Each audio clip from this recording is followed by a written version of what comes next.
Nagdadalamhati at nananawagan ngayon ng hustisya ang ina ng namayapang Ateneo Blue Eagles rookie na si Rene Batorbonia matapos ang nangyaring trahedya sa isang team building activity sa Dibaculao, Aurora. Bagamat lumabas sa paunang investigasyon na nalunod si Rene kasama ang kapwa manlalarong si Divine Adilay. Matapos tangayin ng malakas na alon, hindi kumpinsido ang kanyang ina na simpleng aksidente lamang ang nangyari. Matinding lungkot at mga katanungan ang bumabalot ngayon sa pamilya ni Rene Baterbonia, bagong miyembro ng Ateneo Blue Eagles basketball team. June 8, inanunsyo ng Ateneo de Manila University ang pagpanaw ni Rene Baterbonia at Divine Adilay matapos ang isang insidente sa dagat habang isinasagawa ang kanilang team building activity sa Dipocalao, Aurora. Batay sa paunang ulat ng pulisya, naliligo umano sa dagat ang dalawa nang tangayin sila ng malakas na agos patungo sa mas malalim na bahagi ng karagatan.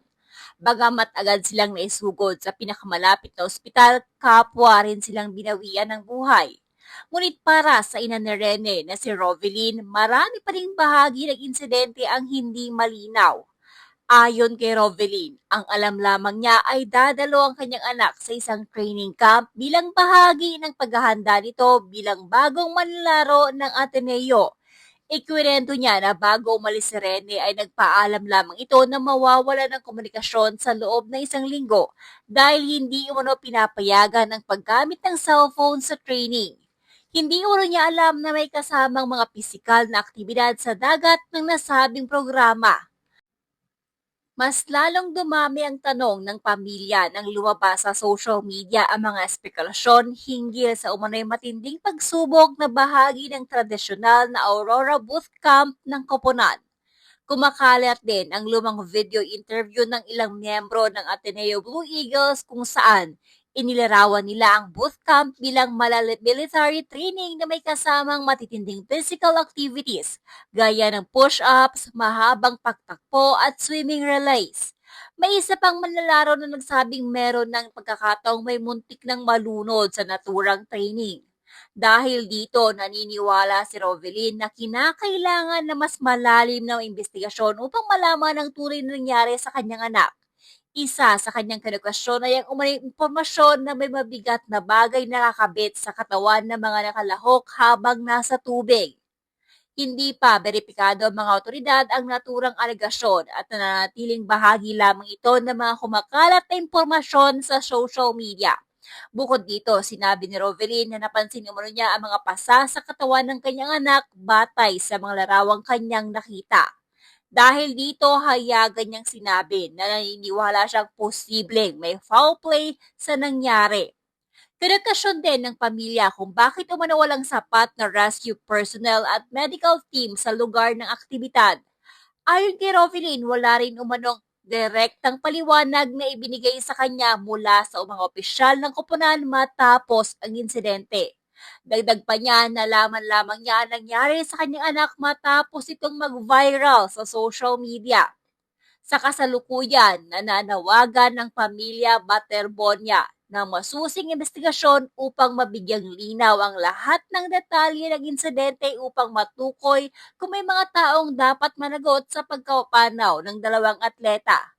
Samantala, patuloy namang nakikipagtulungan ng mga otoridad sa pagpangangalap ng impormasyon kaugnay ng trahedya.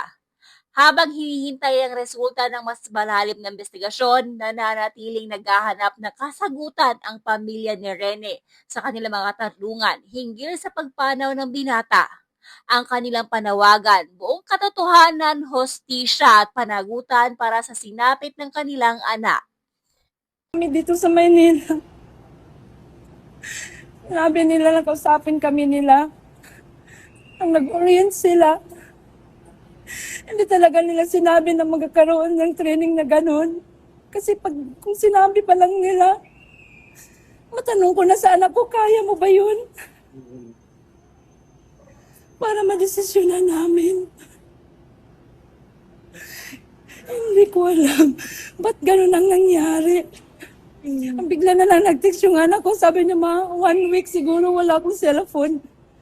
Kasi yung may training kami dun sa Baler. Tapos sabi niya, hindi pwede daw mag-cellphone. Sabi ko, sige na, mag-amping. And then, dapat ingatan yung katawan kasi isa lang yun. Kasi akala ko training lang na nga. Hindi, military training. Ano ba yun? Tapos, yun nga. Wala na siyang cellphone nung Sunday, Saturday. Wala na siyang cellphone hanggang Sunday nga. Tapos, bigla na lang may nag-message sa akin. Sinabi na, pwede pa po, tumawag ako sa iyo. Tapos, di naman siya tumawag. Ako na lang tawag. Tapos pagtawag, tumawag na ako. Sabi niya, ma'am, na-aksidente po si Rene. Nalunod po. Yun, malaki talagang tanong ko. Ba't napunta doon sa dagat? Kasi basketball naman yung anak ko, hindi naman swimming. Masakit. Sobrang support ko mula bata hanggang ngayon. Tapos ginanon lang nila. Kasi kung alam ko lang na may training sila na ganyan, ma'am, kahit mahirap kami, hindi ko yun ipapahamak yung anak ko talaga. Kaya ngayon, gusto ko ng justice talaga. Kung anong nangyari. Bakit ganun ang nangyari sa anak ko? Alam naman nila mabigat yung nilagay nila sa paa o andin sa kamay. Tapos, pinaano pa nila sa dagat. Hindi na ba sila naawa? Tapos, ang dami nila.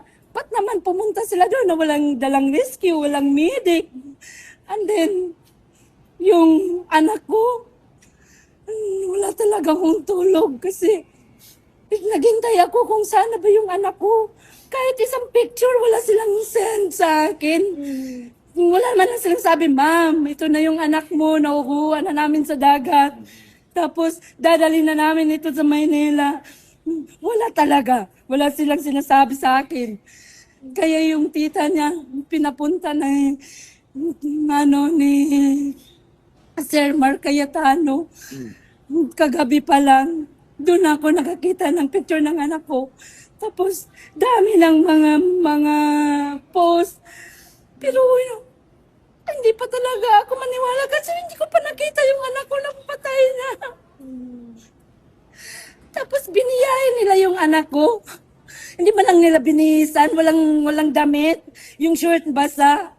Tapos, wala pang staff na sumasama sa, yung nagsundo sa kanila na, pulinarya yung official na, trabahante sa pulinarya lang tinanong ng tita niya nga, sino bang kasama nyo? Siya, kami lang, walang staff ba sa atin niyo? Wala talaga. Tapos wala silang sa akin, yung sabi na, ma'am, ganyan talaga, ganyan. Wala. Post lang nila na ganyan na yung anak ko na wala na. Pero, wala talaga sila binigay kahapon hanggang kagabi na picture na para ma-prove ko na anak ko ba talaga yun. Hanggang kanina palang umaga, nalaman ko na wala na talaga yung anak ko. Kaya iyak ako nang iyak.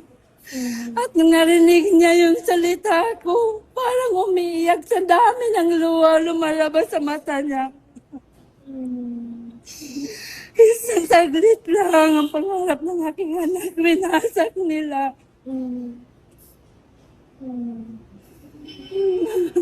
Kaya malaking tanong ko talaga, bakit?